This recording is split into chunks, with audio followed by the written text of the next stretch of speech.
This is insane. I mean, when I'm gonna go on ahead and break down this particular news story, you are going to absolutely lose it. This past week, the one and only Sean Mooney, who is a fantastic concept artist, went ahead and tweeted a very exciting and also disappointing tweet, reading the following. Myself and a few others made a fantastic pitch for what was essentially a Lego Bloodborne video game. Child-friendly, of course, but a full-on, stylized, spooky, gothic adventure. Was well-liked, but was put on the shelf by new management at TT. Wish I could show the art we did for it. I mean, my good googly moogly, that sounds so freaking epic.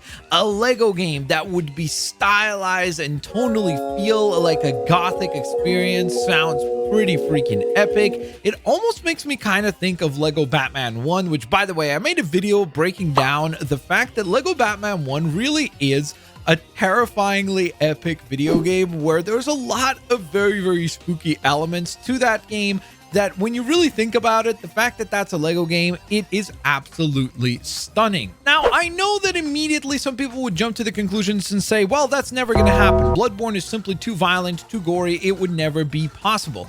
But again, keep in mind, even in the tweet itself, Sean Mooney did go on ahead and specifically mention that this would still be a family-friendly game, and it would be toned down, obviously, to meet the guidelines of a Lego title. In fact, Sean Mooney went ahead and clarified further that the way that they were going to try to tie this into the Lego genre was by utilizing the Monster Fighters theme, which was a very short-lived but very cool theme from Lego, where essentially it was a bunch of almost like universal monsters and hunters that would hunt those monsters. So you had a really great cast of characters that you could utilize from the Monster Fighter lineup itself, but then you also had a really great cast of villains via pretty much Lego's versions of the universal monsters like Frankenstein's monster, Dracula, a werewolf, and that would pretty much be, I guess, at least conceptually speaking, what you would be fighting against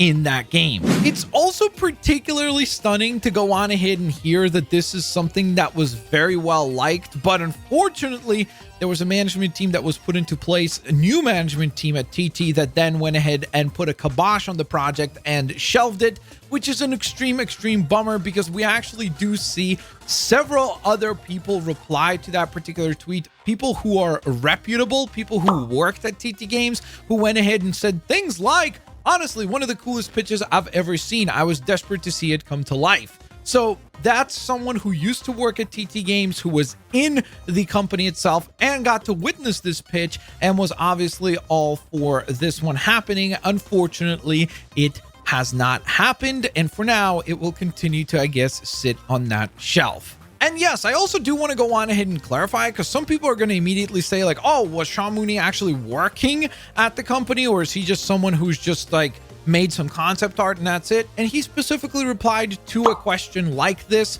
from someone on Twitter who went ahead and asked him, hey, were you at TT at the time? Or did you just simply participate in the pitch, or did you overhear the pitch, etc.? And he specifically full outright says he worked at TT at that particular time. I mean, as much as this is most definitely a bummer, I do think that it's pretty awesome that projects like this were at least being pitched.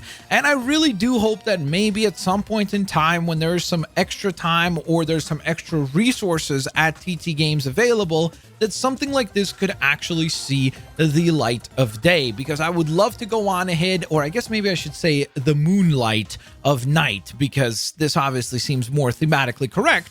But the point being, I would love to see a game like this actually release instead of just being on a shelf and be nothing but a bunch of concept art and something that unfortunately we will not get to play. In addition to that, I think one of the things that's very clear is that there have been a lot, and I mean a lot, of projects at TT Games that seem to have been just simply put on a shelf. I mean, we've heard the rumors before this. I've made videos on this about the Lego Disney game that was shelved, about the Lego Batman 4 plans that were shelved. for the time being, the Mandalorian DLC that was shelved, and the list goes on and on and on and on. There's a lot of projects that have supposedly been either pitched, maybe even begun to be worked on, and then just simply shelved. And you can, I guess, add this one to that list. It's just a bummer that it seems like there are so many different ideas that sound so incredible that I would love to go on ahead and see, that for whatever reason, for one reason or another, unfortunately, we don't have obviously the context of why the management team does not feel like a game like this could do well, sell well, I suppose, because we're simply not given the full context of this decision making. My one hope is that at the very least, I don't know, maybe 5-10 years from now, we actually get to at least see the concept art for this game so that we could get an idea of what it actually was going to look like. I would love to go on ahead and see that. Thank you guys so very much for watching. I know a bit of a bummer, but it's still really cool to think that projects like this are being pitched internally at TT Games. And fingers crossed, you never know, maybe the powers that be see a video like this, see the positive response that hopefully a video like this could generate, and maybe we could go on ahead and create a bit of buzz so that projects like this that are not just based on a giant IP like Marvel or Batman or Harry Potter, or the list goes on and on of all the different Lego titles that they've done, they feel a bit more comfortable that you could release a Lego game that is more original Lego and doesn't have to go on ahead and have a giant IP tied to it in order to be a great commercial success. There you have it, guys. Thanks all for watching. Have an absolutely fantastic day. Peace out. See you later, alligators.